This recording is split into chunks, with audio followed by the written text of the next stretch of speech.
Dank sei dem Herrn für das Vorrecht, Loué soit le dass wir Seigneur wieder pour le haben, privilège que nous avons de hier zu nouveau sein, d'être ici, sein Wort zu hören, d'écouter sa parole, Lieder zu singen. de chanter ses cantiques Wir merveilleux. wissen nicht, Nous ne wie savons lange. pas combien de temps encore. Eins wissen wir, Il y a une chose que nous savons, die Zeit c'est que auskaufen. nous devons racheter le temps. Nous devons racheter le temps, Es ist eine car teure, c'est un temps kostbare Zeit. précieux, important. Ich stehe nicht gern heute Ce soir, je ne me tiens pas volontiers ici. Depuis sehr erkältet, le dernier week-end, je suis très das enrhumé et j'ai du mal à le cacher.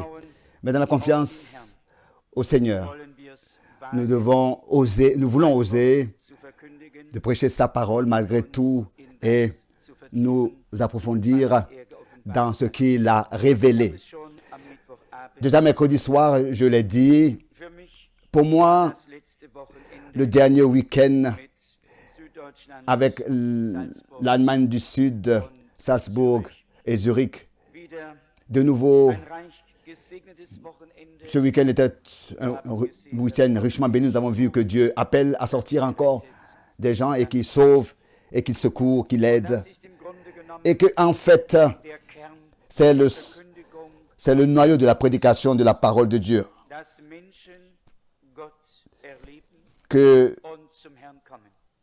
des personnes In Zürich, expérimentent Dieu et viennent à Dieu. der À Zurich, cette pensée m'est venue 1. Könige 17, de 1 Roi chapitre 17, le dernier verset. als die Frau Alors que la femme dessen Sohn oder deren Sohn von den Toten dont son fils fut ressuscité des morts Elia kam und vint à Élie et disait, nun je reconnais maintenant que tu es un homme dass du de Dieu Mann Gottes bist und dass das et que la parole de l'Éternel dans ta bouche Wahrheit ist. est vérité. Dieser Vers Ce verset sehr bewegt m'a beaucoup touché und vielleicht et peut-être qu'il continuera encore Zeit tout un long, durch pendant longtemps à me toucher, à m'occuper. in jedem Munde Ce n'est pas dans chaque bouche que la parole de Dieu geblieben. est restée vérité. Und mir kam der Gedanke, Et cette pensée m'est venue dass auch in uns que aussi dans notre temps, so viele, il y en a beaucoup qui ont prêché.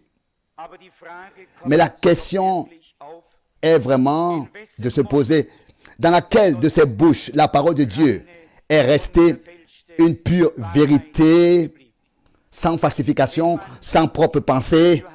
Quand on prend la Bible entre ses mains, dann können alle das alors gleiche tous peuvent lire la même parole. Katholiken, Les catholiques, Protestanten, les protestants, alle Kirchen, toutes les églises libres, alle lesen, tous lisent de la même Bible. aber alle Mais tous ihre eigene ont Meinung leurs propres über das opinions et leurs propres pensées sur ces seules paroles de Dieu. Diese Frau Et si cette femme dit là-bas, erkenne maintenant je reconnais du que tu es un homme de Dieu und dass das Wort et que la parole de l'Éternel dans ta bouche est vérité. dann ist das keine einfache Sache. Alors ça, ce n'est pas quelque chose de simple. Und ich musste Et je Vergleich ziehen. devais tirer la comparaison Unsere Zeit, pour notre temps et notre génération. wie viele Combien ausgezogen se sont mis Hunderten en voyage, on parlait à des centaines, à des milliers, oui, à 100 000 personnes, à des centaines de milliers de personnes. das Mais und jenes und ils mehr ont gelassen, laissé ceci et cela die volle Wahrheit de la parole. Ils n'ont pas prêché la pleine vérité. haben selbst Et keine Klarheit ils n'ont pas eu même, eux, eu la clarté sur Dieu, sur le baptême d'eau, sur toutes les vérités bibliques. Wer kann heute sagen, Qui peut aujourd'hui dire, in wessen Mund dans la bouche de qui est-ce que la parole de Dieu est restée la pure vérité? wir können En toutes es choses, uns nicht leisten, nous ne pouvons pas comme ça nous permettre ici de porter un jugement. aber haben wir es nicht Mais est-ce que nous ne l'avons pas vu qu'il n'y n'avait qu'un seul dans cette génération verbrannt hat? qui s'est brûlé la bouche, comme on dit, la langue, et qui c'était? Waren es die großen Est-ce que c'était ces grands Evangelisten? évangélistes populaires? Waren sie Est-ce que c'était ces gens-là, ces personnalités-là? Est-ce que c'était eux dans la bouche desquels la parole de Dieu est restée vérité, pure vérité? Est-ce qu'ils ont prêché la vérité sur Dieu? Est-ce qu'ils ont prêché la vérité sur le baptême d'eau biblique? Avant, ont-ils prêché la vérité sur le péché originel? Ah, est-ce que toutes ces vérités-là, ils les ont prêchées? Sinon, alors, nous devons poser la question, qu'est-ce qu'ils ont prêché alors? À qui est-ce qu'ils ont prêché? Quelle sorte d'évangile ils ont prêché? Quel évangile a été prêché? Cette parole m'a profondément saisi. 1 Roi 17, verset 24. La femme disait, je reconnais maintenant que tu es un homme de Dieu. Mais cela ne suffisait pas. Et que la parole de l'Éternel dans ta bouche, pas dans la Bible. Dans la Bible, elle est la parole de Dieu. Ça, nous le savons tous. Mais est-ce qu'elle est encore la pure parole de Dieu dans la bouche de ceux qui la prêchent? C'est ça la question. Que dans la Bible, ce soit la parole de Dieu, ça nous le savons tous. Mais quand les représentants des différentes églises libres, jusqu'à les dernières congrégations et communautés qui prêchent et qui parlent, est-ce que alors c'est la parole de Dieu qu'ils lisent? Est-ce que ça reste parole vérité de Dieu dans la bouche? La parole de Dieu dans la Bible est la vérité, ça nous le savons tous. Mais est-ce qu'elle est restée vérité dans la bouche de ceux qui la prêchent? Et je le répète encore une fois, le seul qui s'est brûlé la bouche, comme on dit, c'était celui dans le cœur duquel le feu de Dieu brûlait. Et il savait qu'il se ferait plus d'adversaires que d'amis avec ce qu'il prêche. Mais aussi l'un de ces grands évangélistes qui était venu à lui et qui lui disait, permets que je t'impose les mains pour que tu puisses revenir au bon sens et que tu arrêtes de prêcher toutes ces choses qui mettent les gens contre toi. Et frère Branham lui a dit, si tu me permets ensuite que moi aussi je t'impose les mains alors que cela ait lieu. Car je voudrais demander à Dieu aussi qu'il puisse t'ouvrir les yeux. Que ces choses-là doivent être prêchées. Bien sûr, nous pouvons prêcher les belles choses, que les gens aiment entendre et laisser tout ce qui dérangerait. Mais il y aura un jour de jugement où on rendra compte. C'est à cause de ça que Jacques dit que personne ne se mette à enseigner, car nous savons que nous serons jugés plus sévèrement. Donc il n'y a pas parmi vous tout un grand nombre de personnes qui se mettent à enseigner. C'est peut-être la raison que cela est important. Cette parole m'a beaucoup touché, je l'ai déjà dit. Cela va sûrement me toucher encore très longtemps. Et nous voulons constater, et cela pour l'honneur de Dieu, que dans ce dernier temps, nous avons été privilégiés à écouter les pures vérités. Et j'ai eu assez d'occasions d'entendre beaucoup d'hommes de Dieu, beaucoup de grands hommes de Dieu. Mais il y a une chose que je peux dire, comme autrefois cette femme à laquelle Élie disait que dans la bouche d'Élie, la parole du Seigneur était restée pure vérité, et était restée pure vérité. Et nous sommes reconnaissants à notre Dieu pour cela. Et nous pourrions continuer à lire et demander, mais qu'est-ce qu'Élie a fait? Élie, dans son temps, a rebâti l'autel de l'Éternel. Il a pris les 12 pierres et au temps du soir, il a apporté le sacrifice là. Et Dieu a répondu. Est-ce que ce n'est pas la même chose qui s'est accomplie, qui s'est passée dans notre temps? Est-ce que l'enseignement des 12 apôtres n'a pas été de nouveau placé à sa place au temps du soir, à la place adéquate? Est-ce que Dieu n'a pas envoyé son serviteur et prophète dans la bouche duquel la parole du Seigneur était restée vérité? Révélée, la vérité révélée par le Saint-Esprit. Vous savez, alors que pour la première fois, il parlait du péché originel, c'était comme touchant le but Et beaucoup se sont retournés, l'ont abandonné. Et ils se sont dit, mais maintenant il s'égare. Et vraiment, cela a attristé frère Branham. Sans qu'il sache que l'ange de l'Éternel était venu à lui. C'était le même ange qui le 7 mai 1946 était venu à lui. Et exactement le 7 mai 1946, il lui avait exactement dit ce qui s'était passé dans le jardin d'Éden. Et frère Branham avait dit, jamais l'ange de l'Éternel a dit quelque chose qui n'aurait pas été vrai, qui n'aurait pas été vrai, qui ne serait pas vrai. De quoi il s'agissait pour Dieu dans ce temps? Il ne s'agissait pas seulement de l'évangélisation. L'évangile appartient au message. Il ne s'agissait pas seulement de miracles et de prodiges et de signes. Ils appartiennent aussi au message. Mais il s'agissait de plus. Il s'agit de la pleine révélation de la parole de Dieu dans laquelle est révélée la volonté parfaite de Dieu. Et c'est pour cette raison que le Seigneur, vraiment, ne nous a pas laissé sans réponse. Et pour cela, nous pouvons lui être très reconnaissants. Frère Rousse a déjà mentionné cela avec l'Arche de l'Alliance.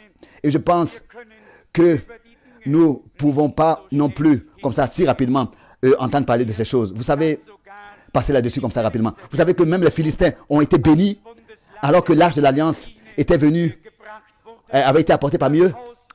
La maison de Obed-Idom a été aussi bénie seulement parce que l'Arche de l'Alliance avait été placée là chez lui. Et si vous lisez dans Josué chapitre 3, là il est au verset 3 ou bien au verset 4, que les sacrificateurs avaient porté l'Arche de l'Alliance et pour traverser le Jourdain.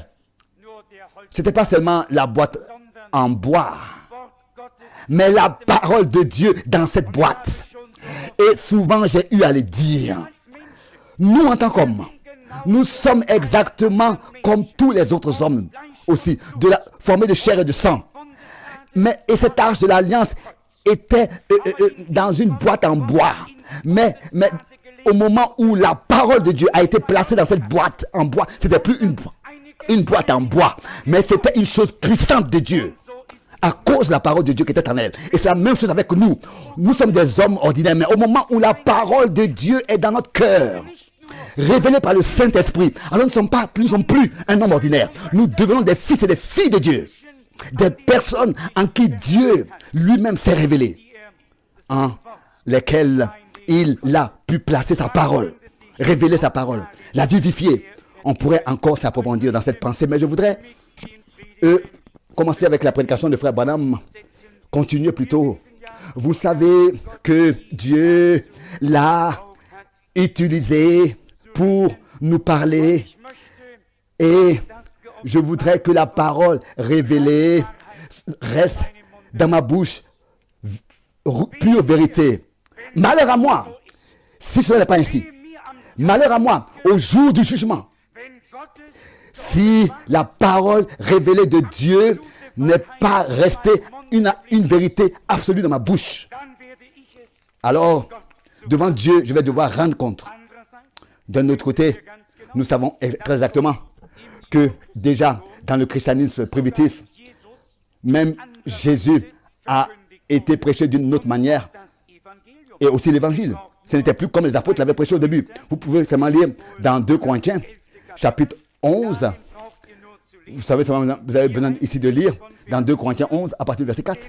Car si quelqu'un s'amène, quelqu'un vient vous prêcher un autre Jésus que celui que nous avons prêché, ou si vous recevez un autre esprit que celui que vous avez reçu, ou un autre évangile que celui que vous avez embrassé.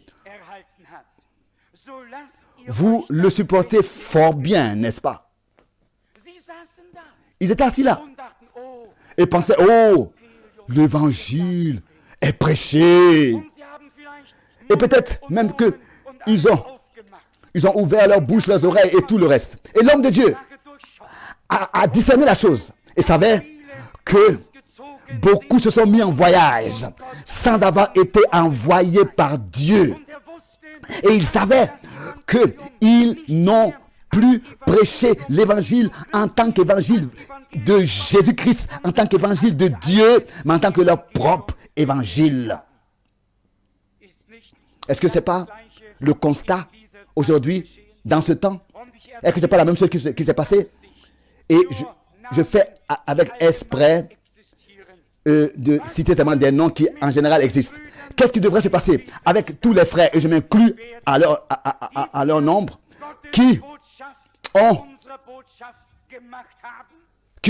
combien ont fait du message de Dieu leur propre message? Qu'est-ce qui va se passer avec frère Müller, Maya et tous ces gens, qui que ce soit, qui s'appellent au jour du Seigneur? Qu'est-ce qui va se passer avec eux si le message de Dieu pour ce temps n'est pas resté l'absolue vérité dans notre bouche?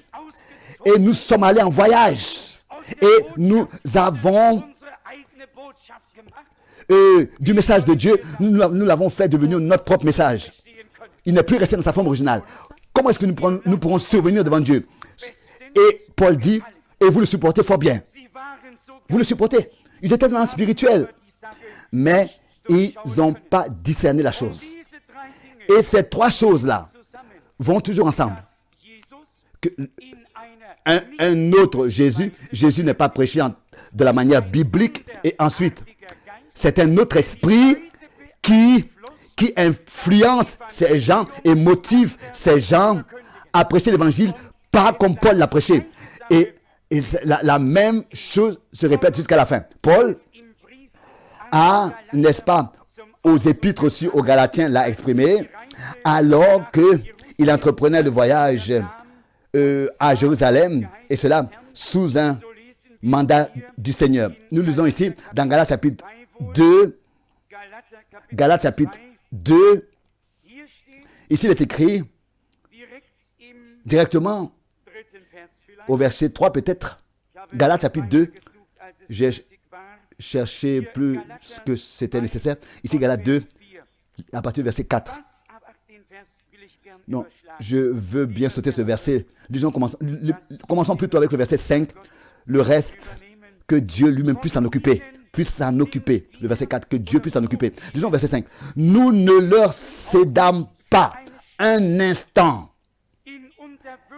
Et nous résistâmes à leurs exigences, afin que la vérité de l'évangile, vous voyez, soit maintenue parmi vous. C'est de ça qu'il s'agit. Et nous résistâmes à leurs exigences, afin que la vérité de l'évangile soit maintenue parmi vous, afin que la vérité de l'évangile, c'est de ça qu'il s'agit. Paul aurait pu avoir les choses plus simples qu'il les a eues, en laissant flotter, en laissant la voile se diriger selon le vent, la vague, ou bien, oui. Mais ça veut dire qu'il n'aurait pas été envoyé par Dieu. Est-ce que vous savez que des vrais hommes de Dieu ne peuvent pas laisser la voile se tourner selon le vent? Ils n'ont pas de propre décision. Ils n'ont pas de propre décision. C'est Dieu qui déjà a pris leur décision. Et ils doivent se soumettre à cette décision de Dieu pour leur ministère. Sinon, ça veut dire que Dieu ne pourra pas les utiliser comme il le veut. Paul dit ici qu'il résista à leurs exigences. Et on pourrait dire, oh, à cause de la paix, à cause de l'amour fraternel, on va faire un compromis. Non, les compromis qui sont pris comme ça, de cette manière-là, n'apportent aucune paix. Au contraire, ça rapporte que des conflits qui demeurent et subsistent. Il n'y a pas de compromis qui sont faits. Il y a seulement qu'une soumission divine sous Dieu et sous sa parole. Tout le reste est inutile. Et nous pensons contribuer et atteindre la paix avec cela. Et cette paix-là, liée à un compromis, n'existera jamais. Si ce n'est que nous venons là où Dieu veut nous avoir, c'est-à-dire dans sa parole, et que nous puissions accepter et recevoir ce qu'il nous a dit. Je voudrais donc venir à la prédication de frère Branham. Mais parfois, vous voyez, j'ai l'impression que nous croyons à la prédestination et peut-être que nous confondons la prédestination avec l'indifférence. Nous savons exactement que Dieu, n'est-ce pas, nous a prédestinés et que cela était dans sa préscience, dans son dessein. Il avait fixé toutes choses à l'avance, avant la fondation même du monde. Ça, nous le savons. Mais Dieu n'est pas resté sans agir, sans œuvrer. Mais il a, un pas après l'autre, accompli le plan qu'il avait conçu jusqu'à ce qu'en Jésus-Christ, tout fut résumé et que la rédemption fut accomplie, a pu être accomplie. Donc, et si nous entrons dans cette prédication, là, poussée à bout, le cri de détresse en allemand, vous savez, nous avons observé la prédication, la foi parfaite et aussi le signe, la prédication, le signe, et cette prédication qui suit est maintenant poussée à bout.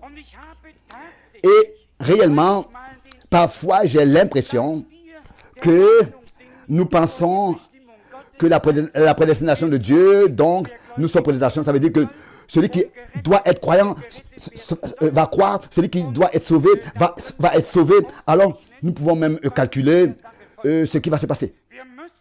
Nous devons comprendre que la prédestination de Dieu reste valable, mais que les prédestinés doivent être appelés à sortir par la prédication de la parole de Dieu.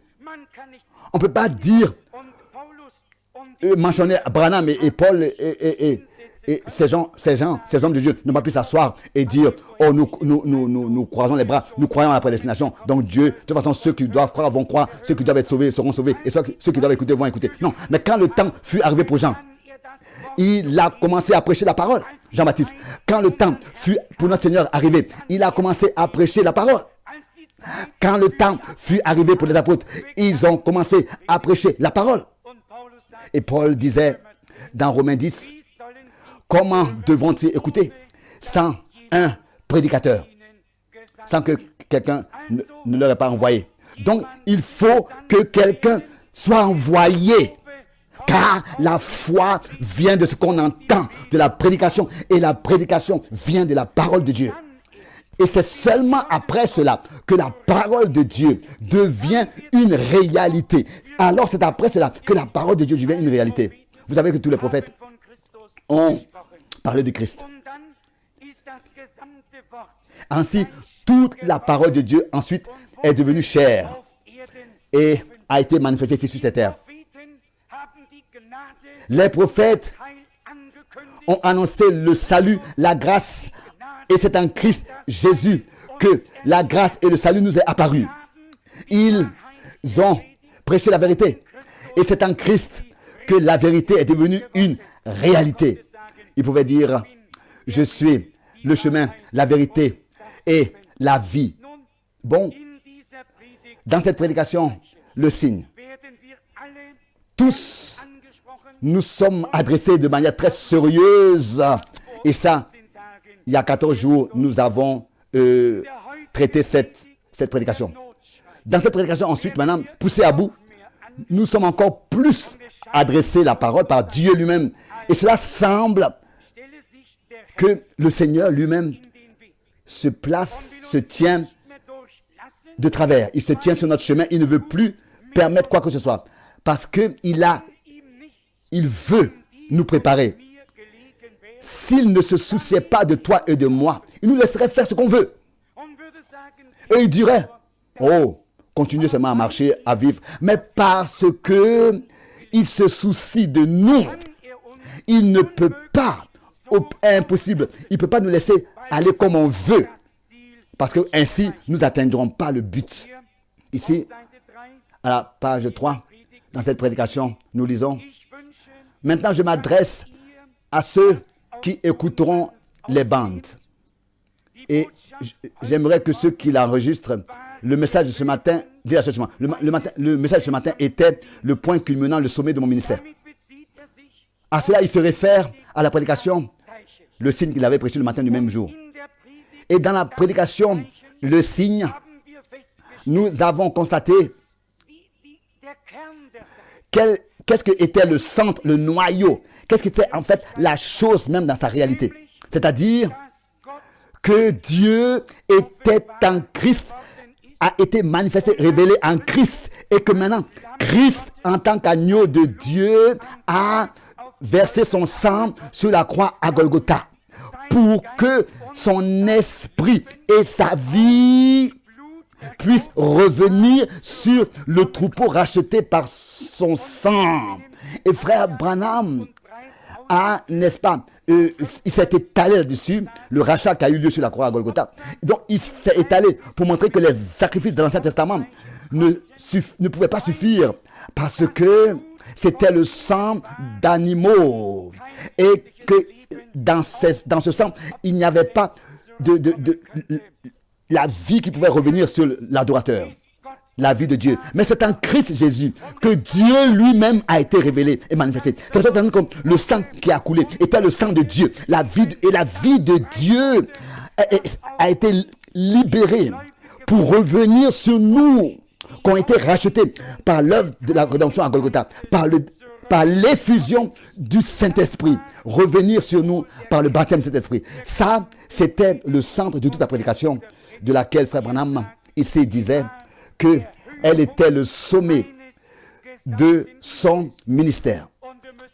Et nous devons dire que si nous ne pouvons pas prendre part à l'enlèvement, parce que cette vie de Dieu lui-même, par le Saint-Esprit, n'habite pas en nous, et que le scellement n'a pas eu lieu durant toute notre vie de croyant, ça voudra dire que durant toutes ces années, c'est en vain que nous avons prêché, c'est en vain que nous avons chanté, c'est en vain que nous avons prié. Et ensuite, nous avons été en fait trompés à la fin de notre voyage. Ou bien nous nous sommes trompés. C'est ainsi que si ici, il dit que cette prédication, le signe, était le sommet de tout son ministère, alors je vous demande en quoi a constitué le sommet, en fait, de ce message. En ce que dans la troupe de l'épouse des vainqueurs, il s'agit que l'épouse aille dans l'enlèvement. Voilà l'objectif du message. Et dans cette prédication, pour que cela soit possible, frère Branham s'est étalé sur les conditions pour ceux qui doivent être enlevés. Il les a cités de leur nom et il a dit souvent. C'est pour cette raison que l'insistance est mise ici, que cette prédication, le signe, était le sommet de mon ministère. Ensuite, un jour, je vous dirai pourquoi je sais que tout a concouru. Je vais vous dire comment est-ce que je suis arrivé à cette prédication. Je sais, déjà pendant des mois et des mois, je voyais l'édifice pour cette prédication. Tout allait vers ce but pour que ce message soit tenu. C'était le sommet de tout, le couronnement de tout. Je suis sûr et j'espère que tous vous avez compris ce que c'est que le signe, ce que signifie le signe. Le signe est un signe montrant que le sang a été appliqué, employé, et que le prix a été payé, et que le prix exigé par Dieu lui-même a été payé en ce que Jésus a versé son propre sang. Répandu son propre sang. Il a répandu son propre sang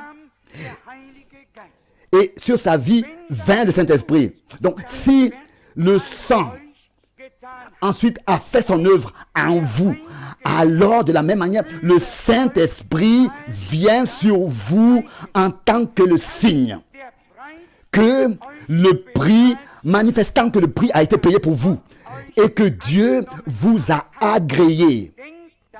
Pensez à cela, rappelez-vous, ça c'est le signe exigé. Peut-être qu'en ce moment, c'est un peu difficile, mais je pense que nous devons prendre le temps nécessaire et que chacun pour soi puisse lire les prédications qui ont été tenues avec soin, donc qui ont été tenues après l'ouverture des sceaux. Donc, avec soin les lire et aussi même sortir nos crayons et nos feutres, nos feutres et souligner, même si ça fait longtemps que nous ne sommes plus à l'école, et souligner les choses importantes de ces brochures. Et nous devons nous approfondir dans ces choses et demander à Dieu dans la prière surtout que par ce message-là qu'il a envoyé, que par son esprit, il puisse produire ces choses et les rendre réelles en nous. Les produire en nous, les choses pour lesquelles ce message a été envoyé. Dieu n'a pas envoyé ce message pour que nous soyons en train de nous débattre sur les différents points. Mais Dieu a envoyé ce message, c'est pas pour que nous puissions en parler, mais c'est pour que nous puissions personnellement expérimenter par l'Esprit de Dieu les différents points de ces messages et que cela nous soit révélé et ensuite que ça devienne une expérience personnelle que nous fassions avec Dieu pour que nous puissions nous attendre à être prêts lors du retour de notre Seigneur Jésus-Christ. Ensuite, il est dit ici, vous voyez, Jésus est venu pour sauver ceux qui avaient été inscrits dans le livre de la rédemption dès avant la fondation du monde.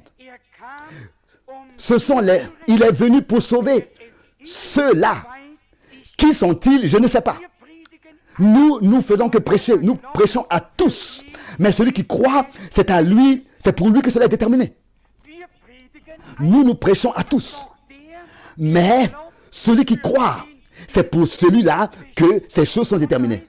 Et ici, il est dit qu'ont tous ceux qui l'ont reçu, c'est-à-dire ceux en qui cette parole a été adressée, qui ont été touchés, qui ont été saisis, qui ont été attirés par Dieu, ils vinrent. Et le Seigneur les a reçus, les a agréés. Et il a pardonné toutes leurs fautes et leurs iniquités. Donc ça ne suffit pas que le nom soit écrit dans le livre de l'agneau avant la fin du monde.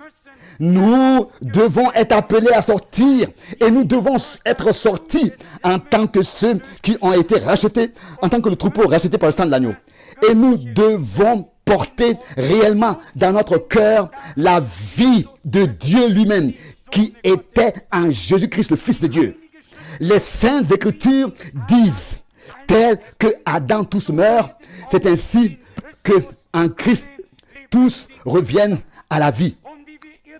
Et tel que terrestrement nous avons porté l'image du premier Adam, c'est ainsi que nous devons, et c'est ainsi que nous allons spirituellement, être formés, transformés à l'image de Jésus-Christ en tant que fils et filles de Dieu, nés de nouveau pour une espérance vivante par l'Esprit de Dieu. Et ici, c'est dit en insistant que le sang a coulé, a été répandu et que l'Esprit de Dieu vient sur ceux qui ont été rachetés par le sang pour que la vie de Dieu lui-même par eux ici sur terre soit vécue, et manifestée, révélée. Et ici il est dit, les luthériens disent que le signe, c'est tous, pour eux, ils ont eu un signe qu'ils pensaient que c'était un signe. Les luthériens, ils pensaient que c'était la preuve.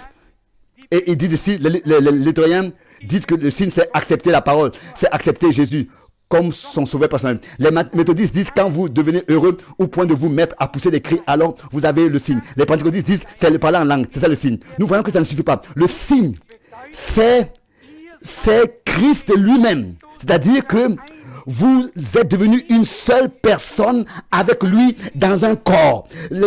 C'est le Saint-Esprit lui-même qui lui-même vit sa vie par vous. Il vit sa vie par vous. Ici, nous avons résumé courtement ce que c'est que le signe, la condition pour l'enlèvement exigé. Et les gens disent que la justification, c'est le signe. Les autres, la sanctification, c'est le signe. Et le troisième dit, c'est quand vous parlez en langue, c'est ça le signe. Et ici, il est parlé de la vie, pas d'un don.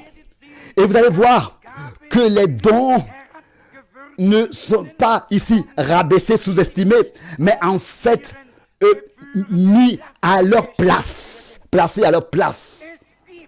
Il n'y a pas d'homme de Dieu qui aurait sous-estimé les dons de Dieu. Et il n'y a pas de personnes remplies, conduites et inspirées par cet esprit qui sous-estimerait simplement comme ça et balayerait de la face les dons de Dieu. Non, ça n'existe pas. Mais, comme Paul pouvait dire, l'esprit est soumis au prophète. Donc, c'est en fait, mais il a en fait mis de l'ordre afin d'empêcher l'exercice propre et charnel des dons pour que toute la place soit pour l'action authentique de l'Esprit de Dieu. Je pense à ce temps en arrière où une sœur, au petit déjeuner disait à l'autre, est-ce qu'aujourd'hui, dans la réunion, tu veux prophétiser, ou bien est-ce que c'est moi qui dois apporter un message? Une sœur demandant ça à l'autre. Cela, ça fait très longtemps en arrière, je me rappelle. Alors, si des choses sont insistées et dites, c'est seulement pour rectifier ce qui a été faux.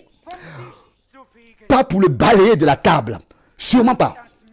Mais que des hommes viennent dans l'église de Dieu pour exprimer ce qu'ils se sont imaginés dans leur cœur avant la réunion.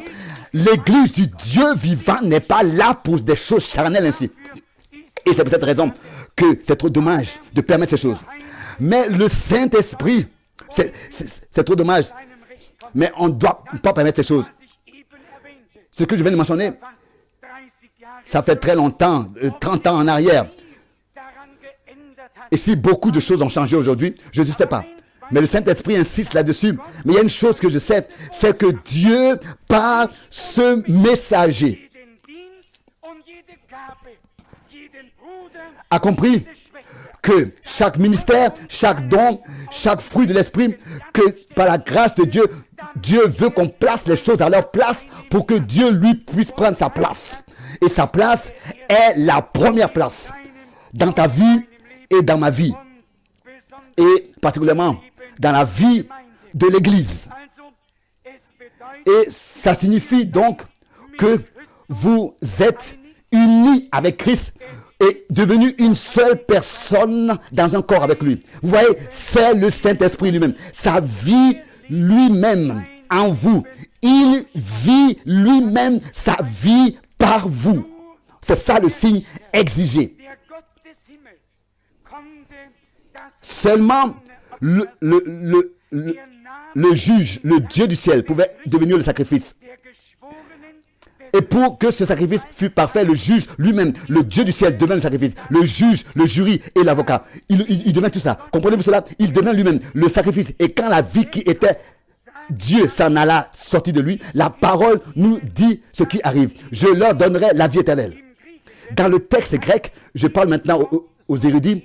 J'en vois 2 ou 3 ici. J'en vois ici. En grec, le mot est Zoé. Zoé, ce qui signifie la vie de Dieu lui-même. Je vous donne ma propre vie. Dieu et Christ sont un. La vie qui était en Christ, c'est le Saint-Esprit, l'Esprit de Dieu. La vie qui est en toi et en moi doit être et sera le Saint-Esprit lui-même. Et l'Esprit de Dieu, c'est lui qui crée la vie. Jean 6, verset 63. La lettre tue, mais c'est l'Esprit qui vivifie. Romains 7. Donc nous comprenons donc de quoi il s'agit. Pas seulement d'une sensation agréable ou bien de l'exercice des dons de l'Esprit, mais plutôt de la vie de Dieu lui-même, qui était en Christ et qui maintenant doit être en nous, la même vie, la même nature. Et vous voyez que frère Branham, ici, tire une comparaison très étrange, mais les exemples de la vie quotidienne sont, n'est-ce pas, plus compréhensibles pour nous. Ici, il dit, bon, il n'y a pas de preuve fixe. Vous demandez, vous dites, maintenant cela me sera montré, frère Branham. En quoi est-ce que nous devons le reconnaître? Vous voyez ce que vous étiez et qu'est-ce que vous êtes maintenant. C'est ainsi que vous pouvez le savoir. Comment étiez-vous avant que ce signe fût appliqué sur vous? comment êtes-vous maintenant, après que ce signe ait été appliqué? Quelles étaient vos aspirations avant, vos désirs avant, et qu'est-ce qu'elles sont maintenant? C'est ainsi que vous savez si oui ou non le signe a été appliqué. Et, ou pas. Et toutes les autres bénédictions vous sont accordées avec le signe automatiquement. Ce n'est pas comme on dirait ou on pensait le parler en langue est la preuve. Quand vous achetez une paire de souliers avec des lacets, ils ont une patte, une languette. Donc, Frère Branham fait un jeu de mots. En anglais, langue et patte, ou languette se traduisant par tongue. Mais la languette n'est pas le soulier. Elle appartient au soulier. Elle fait partie du soulier. Vous comprenez? Il en va de même du signe. Le signe est Christ. Vous parlez en langue, chasser les démons et tout le reste, ou bien alors prêcher. Et toutes ces choses sont la manifestation du signe.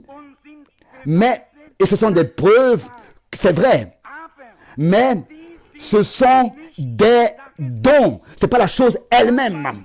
Ce sont des dons venant du signe. Mais ce n'est pas le signe lui-même. Est-ce que vous comprenez de quoi il s'agit? Frère Branham ici a fait une expression, ou bien alors une comparaison, que la plupart de nous ne connaissons pas, si ce n'est qu'ils portent dans leur profession ces bottes-là qui ont des lacets qui sont attachés jusqu'en haut, avec une languette. Mais de mon temps, dans les années, ça existait encore. La languette appartenait aux bottes. Mais ce n'est pas la botte, ce n'est pas le soulier. Les souliers. Et c'est ainsi que tout appartient à ce que Dieu a donné. Et ça, nous voulons avoir. Nous avons même besoin. Et nous demandons au Seigneur qu'il puisse nous l'accorder. Mais je vous demande aujourd'hui, si quelqu'un a une languette d'un soulier à lacet, ça veut dire que, je vous dis, vous n'avez pas encore les souliers. Vous marcherez à pieds nus comme auparavant. La languette, elle seule, vous pouvez même la mettre par terre. Il n'y a même pas les trous, ou bien, oui, les trous pour pouvoir même mettre les lacets. Il faut que la languette soit dans les souliers. Donc, nous n'avons pas seulement besoin d'avoir la chose qui lie ou bien qui couvre les souliers ou bien qui appartient aux souliers. Nous avons besoin des souliers eux-mêmes, de la chose elle-même. Pas de tout ce qui appartient aux souliers. Et si ces exemples-là ne nous font pas comprendre ce que Dieu veut nous faire comprendre, alors je ne sais pas comment nous allons comprendre. À quoi ça me servirait d'avoir la langue? Les languettes. Elle ne me sert à rien. J'ai besoin des souliers. C'est seulement à ce moment-là que les languettes me servent à quelque chose. À quoi est-ce que me servirait même les lacets et toutes ces autres choses si je n'ai pas la chose elle-même? Et la chose elle-même, c'est Jésus-Christ, ton sauveur, mon sauveur. Et sa propre vie en toi et en moi, vécue par lui. Et toutes les autres, ce sont des dons et des ministères et des choses qui appartiennent au signe. Mais nous voulons la chose elle-même. Car chacun peut ici et là se choisir quelque chose, un ministère, un don ou quoi que ce soit. Mais ça n'a pas sa place dans toute l'image. Et je crois que rien n'a le droit de manquer. Dieu, dans ces derniers jours-là, nous a, n'est-ce pas, montré une profondeur, un enseignement profond qui inclut tout. Par sa grâce, il nous a ouvert l'intelligence sur toute sa volonté. Qui aurait pu apporter ce message de cette manière? Seulement un homme simple sur les montagnes du Kentucky, en tant que Hills Billy, était connu. Et dont son anglais, pour un Britannique, était sûrement pas le meilleur. Mais Dieu, par lui, de manière simple, a pu parler. Est-ce que vous pouvez vous imaginer un grand évangéliste, en comparaison avec un grand évangéliste qui apporte un exemple avec une languette de soulier? Est-ce que vous pouvez vous imaginer? Il aurait plutôt laissé, n'est-ce pas, le soulier avec les languettes à la maison, parce qu'il trouverait que cela n'est pas à la mode. Mais cet homme de Dieu a parlé de ces choses qui n'étaient pas à la mode. Et il avait un mandat. Et il avait parlé des choses qui n'étaient pas dépassées, mais qui étaient faites pour être entendues dans notre époque. Et il a tiré des comparaisons et donné des exemples que chacun peut comprendre. Et ça aussi, nous ne voulons pas l'oublier. Et pour cela, remercier le Seigneur. Ces exemples simples de la vie quotidienne nous sont une grande leçon. 3 prédications, 3 heures de prédication sur ce sujet le signe. N'aurait pas donné plus d'importance que ce seul exemple sur les souliers et les languettes et les lacets. Parfois, il y en a qui, n'est-ce pas, font des caricatures de 2 minutes sur un papier et ça dit beaucoup de choses dont on pourrait en parler pendant des heures. Et je me rappelle, on m'a donné une caricature. Il y avait quelqu'un qui était assis, notre chancelier qui était assis en selle comme sur un cheval et il était suspendu dans l'air. Et c'était notre chancelier allemand. Il était assis en selle comme sur un cheval et il avait dans les mains les rênes et tout comme ça doit être. Et il avait les selles, il avait les rênes entre ses mains. Il était assis sur la selle, en selle, et en bas de lui, il n'y a même pas de cheval. Les rênes sont entre ses mains et il est en selle. Et il est là, et quand on regarde bien, mais il veut aller diriger pour aller où? Il veut diriger quoi? Il n'y a même pas, c'est une caricature, il n'y a même pas de cheval. Donc toute la caricature avait beaucoup plus à me dire que toute l'article. Et cet homme a montré comment est-ce qu'il voulait même retenir le cheval et il a dû abandonner alors qu'il n'y avait même pas de cheval. Alors quoi est-ce que ça nous sert de penser que nous sommes en selle si les choses là nous ont quittés et n'existent pas, ne sont pas présentes, ne sont pas réelles, ne sont pas là. On est dans une imagination. Ça ne sert à personne de penser avoir quelque chose. Moi, c'était toute une prédication, cette caricature. Et j'ai dit de mon cœur, je ne voulais pas le faire aux frères, mais j'ai pensé en moi-même. Seigneur, ça, c'est toute une prédication, cette caricature dans ce journal. À quoi est-ce que sert tout cela d'avoir une apparence de quelque chose si la chose elle-même n'est pas réellement là? Hein? Et il est là assis en selle dans l'air avec les rênes entre les mains. Il n'y a même pas de cheval sur lequel il est assis. Il a les rênes et il est assis sur la selle et il est suspendu dans l'air. Est-ce que ce n'est pas notre image? Est-ce que ce n'est pas ton image et mon image? Mais Dieu nous a accordé sa grâce. Au moins de le reconnaître. Il nous a montré un fondement ferme sur lequel nous pouvons bâtir. Et Paul pouvait dire, j'ai posé le fondement comme un sage architecte et un autre bâtit dessus. Mais que chacun prenne garde à la manière dont il bâtit dessus. Dieu nous a fait grâce. Il nous a placé. Il nous a mis ce fondement sous nos pieds et il nous a montré l'importance des choses dans ce temps. Je lis, si vous me dites, c'est vous que je veux, frère Branham, et que je vous fasse un cadeau, eh bien, ce n'est pas moi que vous recevez, mais c'est mon cadeau. Et cet exemple aussi est très clair à comprendre. Si quelqu'un veut frère Branham et que frère Branham lui donne un cadeau, donc un don en allemand, alors c'est son don, c'est son cadeau, mais ce n'est pas lui-même. Et ensuite nous lisons, les langues sont un don du Saint-Esprit. Ce n'est pas le Saint-Esprit lui-même.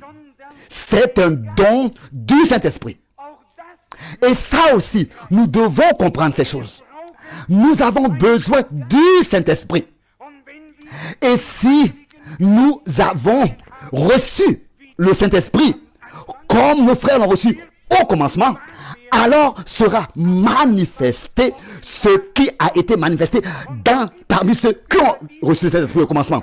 Et ici, on ne peut pas avoir d'opinion différente. Si aujourd'hui nous recevons le Saint-Esprit, les choses qui se sont manifestées au début, comme ils l'ont reçu, doivent se manifester aujourd'hui. Il n'y a pas d'opinion à avoir.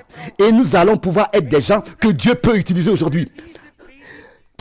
Alors, frère Branham a choisi pour cette prédication le signe, le titre, poussé à bout. C'est pas pour rien qu'il choisit ce texte, ce titre, poussé à bout. Et c'est pas pour rien. Nous allons comprendre que Dieu, maintenant, veut nous pousser à bout pour que le cri de détresse puisse sortir. Et c'est avec puissance. À quoi est-ce que ça nous sert de penser à voir quoi que ce soit? Et je l'ai dit mercredi soir. Alors qu'un homme, j'ai justement, aujourd'hui, il y a une semaine, à Salzbourg, après la réunion, il a commencé, après la prédication, il a commencé à crier et à prier à haute voix. Et il a commencé à pleurer. C'était un cri de détresse. Et c'était sincère. Personne n'avait besoin de lui demander de prier. Quelque chose a jailli en lui après la prédication. Comme une source. Nous ne pouvons pas rester des chrétiens qui sont fermés et qui sont attachés comme avec des lacets. Quelque chose doit jaillir. Si ce n'est qu'on nous a prêché comme des morts, à mort. Mais tant que je sache, les morts doivent être vivifiés et pas les vivants morts. Mais Dieu est un Dieu vivant. Et il veut une église vivante, remplie de cet esprit. Et depuis que Christ est ressuscité, il a dit, je vis et vous vivrez aussi. Avec cela, il ne veut pas parler de la vie terrestre. Ça, il avait déjà les disciples. Il voulait dire par là la vie divine, la vie de Dieu lui-même que nous recevions. Je lis, le Saint-Esprit est le signe montrant que le sang a produit son effet. Et par cela a été appliqué. Vous suivez le signe. C'est ainsi que dans la Bible, cela nous est décrit. Toute la plénitude du Saint-Esprit vient maintenant sur l'Église. Par laquelle Dieu lui-même est manifesté dans la chair comme il a été manifesté avant que Sodome et Gomorrhe dans la chair soit brûlé. Il a apparu autrefois à Abraham dans un corps de chair. Nous savons que Dieu a donné le dernier signe à l'église pour appeler l'épouse à sortir et pour se révéler à elle. Ici, il est parlé du Saint-Esprit. Il est parlé de la plénitude du Saint-Esprit qui doit venir sur l'église après que le dernier signe, comme autrefois, avant que Sodome et Gomorrhe avaient été détruits, avant que Sodome et Gomorrhe furent détruits, avait été manifesté. Ce signe avait été manifesté avant la destruction de Sodome et Gomorrhe. Et nous avons compris ce que cela veut dire, ce que cela voulait dire. C'est-à-dire que la même manifestation de la révélation des cœurs, comme notre Seigneur l'avait fait avec Abraham sur Sarah, et alors que notre Seigneur marchait sur la terre, il pouvait dire à tout son environnement ce qu'il pensait. Et la même chose s'est passée dans notre génération. Beaucoup avaient beaucoup de choses à prouver. Mais ce ministère, personne de tous ces gens-là l'avait. Et nous sommes reconnaissants à Dieu de ce qu'il a trouvé un homme dans cette génération. Et laissez-moi, pour finir, encore dire cela en insistant. Dans ton temps et dans mon temps, Dieu a trouvé un homme dans la bouche duquel sa parole est restée vérité, a été vérité. Et il était dans notre génération un homme envoyé de Dieu. Et tel que la femme autrefois l'avait reconnu, et disait, maintenant, je reconnais que tu es un homme de Dieu et que la parole de l'Éternel dans ta bouche est vérité. C'est ainsi qu'aujourd'hui, ce soir, nous pouvons dire, nous reconnaissons que cet homme, William Marion Branham, était un homme qui a été envoyé par Dieu et que la parole de l'Éternel dans sa bouche était vérité et est vérité. Mais n'oubliez pas, à Zurich, j'ai lu ce texte que je ne peux pas lire ici. Mais là maintenant, on est en train de je suis rappelé de cela. Ça vient de ma pensée maintenant que les choses ne sont pas si simples que nous les faisons. Je m'excuse. Je dois lire cette écriture. Jérémie, chapitre 8, verset 8. Comment pouvez-vous dire, nous sommes sages, la loi de l'Éternel est à notre possession. Mais c'est bien, en vain, que c'est mise à l'œuvre. La plume mensongère des scribes, les sages sont confondus. Ils sont consternés. Ils sont pris. Voici, ils ont méprisé, rejeté la parole de l'Éternel. Et quelle sagesse ont-ils encore? Lisez cette parole encore dans Jérémie, chapitre 8, verset 8 et verset 9. Qu'est-ce que j'en veux? Qu'est-ce que je peux faire? Pendant le chemin, en allant à Salzbourg, alors que mon frère était en train de conduire, il y a quelque chose qui a parlé dans mon cœur. Une voix a parlé dans mon cœur. Lis le prophète Jérémie, chapitre 8. Et j'ai ouvert l'écriture et j'ai vu le contexte. À quoi est-ce que ça sert aux scribes de la parole et du message? À quoi est-ce que ça sert? Ces scribes de la parole, si la plume mensongère a jeté le discrédit sur la parole et le message, si la parole n'est plus la parole et le message n'est plus la parole, et la plume mensongère a mis le discrédit sur le message. Et ensuite il dit, alors quelle sagesse ont-ils encore? Et ils prétendent avec cela posséder la parole d'Éternel alors qu'ils l'ont rejetée et qu'ils la méprisent en l'interprétant. Vous savez, quelle sagesse alors nous pourrons prétendre avoir? Oui, c'est notre propre sagesse. Et nous devons nous en passer. Sinon, nous allons nous égarer. La parole de Dieu a été faite pour nous. Sagesse, justice, sanctification et rédemption. Christ a été fait pour nous. Sagesse, justification et rédemption. 1 Corinthiens 1, verset 30. Autrefois, ils ont pu dire, oui, nous possédons la loi de Dieu.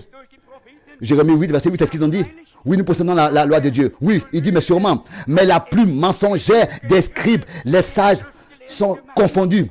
Ils ont apporté le discrédit sur ceux qui prétendent posséder. Qu'est-ce qu'ils ont fait aujourd'hui avec la parole de Dieu, avec le message durant ces 2000 années? Est-ce que chacun, dans les différents âges, n'a pas interprété la parole comme il voulait le faire? Est-ce que chacun n'a pas dit sur les Écritures ce qu'il voulait dire?